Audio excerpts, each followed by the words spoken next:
What is going on, Solo fam? My name is John Solo, and as you can tell from the title of this video, today is a special occasion. That's because after years of demand from our community, I am finally launching a new series, Nursery Rhymes Explained. Just like the Disney, Fable, and Mythology series, we're going to spend these episodes breaking down the most famous nursery rhymes and children's poems from around the world, unpacking the very strange meanings behind them, and tracing their roots back to their original versions to compare and contrast. One thing that really excites me about this series is that, like the others, there is no shortage of material. Mary Had a Little Lamb, Ring Around the Rosie, Jack and Jill, and literally hundreds of others. But with that in mind, we do have to start somewhere, and I figured what better place than the legendary figure who allegedly wrote many of our favorite nursery rhymes, Mother Goose. Now, I don't know about you, but prior to starting my research for this episode, I didn't know a damn thing about Mother Goose. There's been many times in my life where I wondered, is she a literal goose? Is she a human being who rides a goose? And if so, why? And then there's the question of her being a real person or just the invention of some writer. We'll be answering all of those questions and more in today's episode, so make yourself comfortable and get ready to learn yourself something big. Before we start, I've got to ask you to hit like and subscribe to the channel if you haven't already, especially if you want more content like this delivered to your sub box on a regular basis. And most importantly,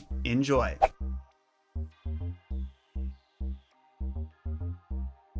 So for those of you who aren't familiar with the name, let's talk a little about who Mother Goose is. Allegedly, she was the author of a collection of both French and English nursery rhymes that gained popularity hundreds of years ago and even appeared in a few herself, but only a few. Folklore scholars Iona and Peter Ropey, whose books I used to research almost every episode of Fables Explained, included 2 poems about her in the Oxford Dictionary of Nursery Rhymes. Being that Mother Goose is such an iconic figure, you can bet that if the Opies uncovered more poems, they definitely would have put them in, but it appears the majority of the character's fame is from her being the writer of nursery rhymes and not the star of them. Anyway, the first of these poems is simply called Mother Goose's Nursery Rhyme and goes like this. Cackle, cackle, Mother Goose, have you any feathers loose? Truly have I, pretty fellow, half enough to fill a pillow. Here are quills, take 1 or 2, and down to make a bed for you. So to answer my earlier question, it sounds like Mother Goose was an actual goose, at least in this portrayal. For those who had a hard time following the plot, a pretty fellow asks Mother Goose if she has any loose feathers, and she responds by giving him half enough to fill a pillow and some down for his bed.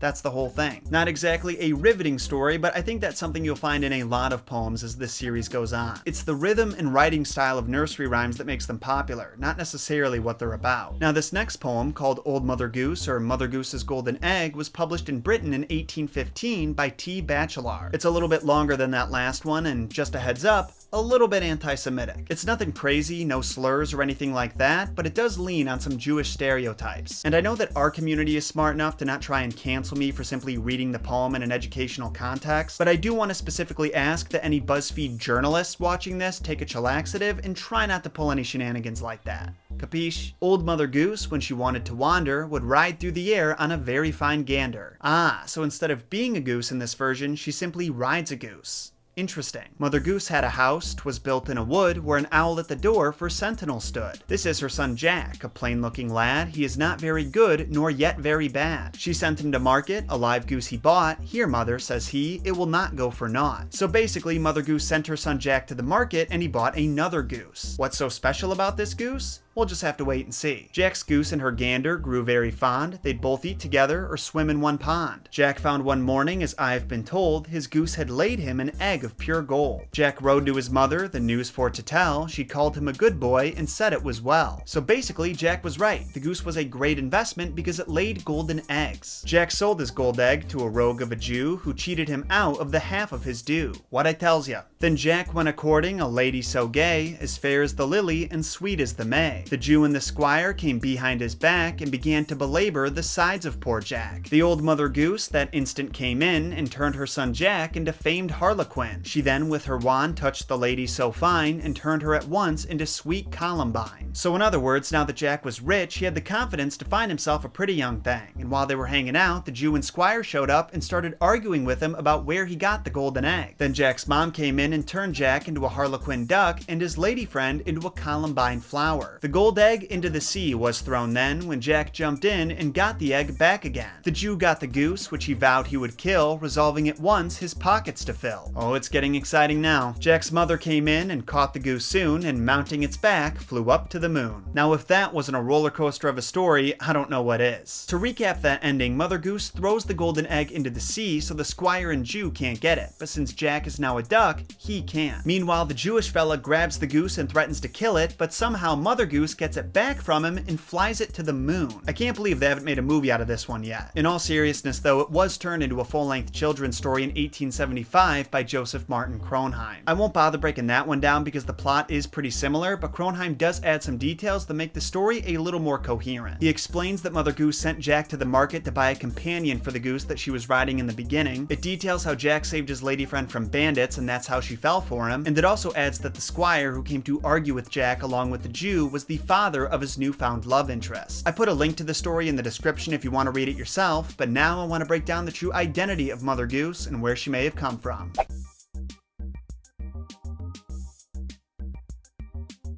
As one might expect, there has been a lot of speculation about the real identity of Mother Goose since her name gained popularity hundreds of years ago. For example, in her 1930 book, The Real Personages of Mother Goose, Catherine L. West Thomas theorized that the image and name Mother Goose, or Mère l'Oie as she was known in France, might be based on ancient legends of the wife of King Robert II of France, known as Bertha the Spinner, or Goose-Footed Bertha. These are nicknames that she supposedly received due to her ability to spin fantastical stories that children love. Personally, I'm not sure what being goose-footed has to do with telling good stories, but I won't lie, after learning that, I briefly considered changing my name from John Solo to Johnny Goosefeet. And no, of course I don't want you to draw fan art of me as Johnny Goosefeet. Why would you even ask? But seriously, if you wanted to, I would be cool with it. Another theory from scholars is that Mother Goose may have been the mother of Charlemagne. No, not that Charlemagne, I mean Charles the Great, who was king of the Franks, which according to Wikipedia was the largest post-Roman barbarian kingdom. Apparently his mother also had the nickname of the Goosefoot Queen, and god damn it, how is there nothing online about what being goose-footed meant? Now there was an extremely popular theory here in America for a while that Mother Goose was the wife of Boston resident Isaac Goose. Her name was Elizabeth Foster, and when she married Isaac in 1693, she brought 6 children to the family, giving them a total of 16 mouths to feed. Some years later, Isaac died, leaving Elizabeth a widow, so she moved into her oldest daughter's house where she would entertain her grandchildren and the neighborhood brats with goofy little rhymes and jingles. Well, it just so happened that Elizabeth Goose's daughter was married to a publisher, Thomas Fleet, and supposedly he decided to turn his mother-in-law's jingles into an official book called Mother Goose's Melody in 1719. Now don't get me wrong, that is a cute origin story, but unfortunately it's been all but proven false. For one, despite copious amounts of searching from many folklore scholars, no one has ever been able to find a single copy of Fleet's book. And two, if these events took place in the early 1700s, that's still over 50 years after Mother Goose's name first appeared in print over in France. And there's reason to believe the name was well known even earlier than that. Interestingly though, the first appearance of her name wasn't on a book she wrote or even one that was about her, but rather in a poem that was featured in the first volume of a weekly Paris news report written by Jean Leray called Le Muse Historique, or The Historic Muse, which I'll read to you now. FYI, I went through the effort of Google translating every line of the poem into English because I didn't have any other method, but that's of course not the most reliable way of doing it, so I've also included the original French version side by side so those who are fluent can leave a more accurate version in the comments if they want. And by the way, if anyone in the SoloFam would be down to translate little bits and pieces of foreign language like this before I include a butchered version in a video, I would seriously appreciate you sending a message to SoloFamMail@gmail.com. Just put the language that you're fluent in the subject and I'll reach out to you when I need your talents. Anyway, here's the poem in English. Poor, rich, male, female, beggars, bourgeois, young ladies, small and large, young and old, seem quite joyful. But the dear motive of their joy, like a Mother Goose tale, finding themselves fabulous and fake, they all became very good peanuts. Now I'm not gonna lie,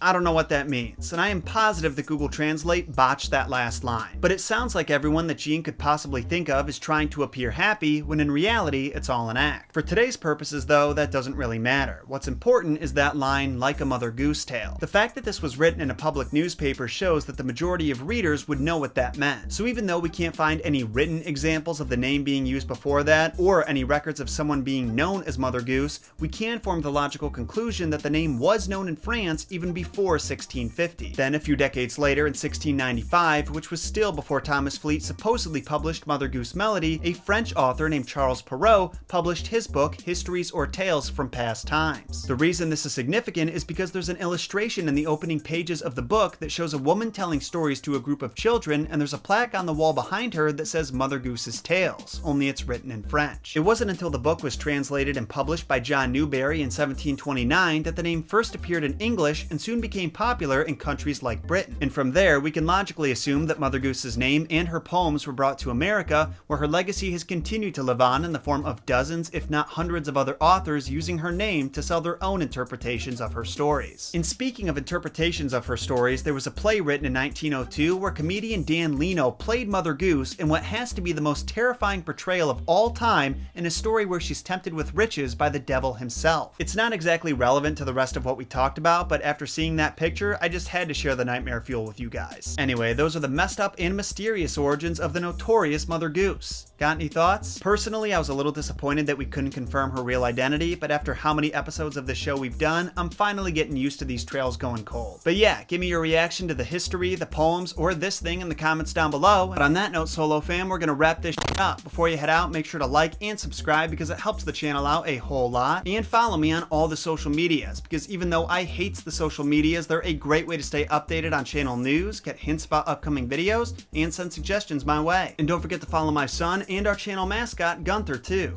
Why, you ask? Take one look at this face and tell me why not.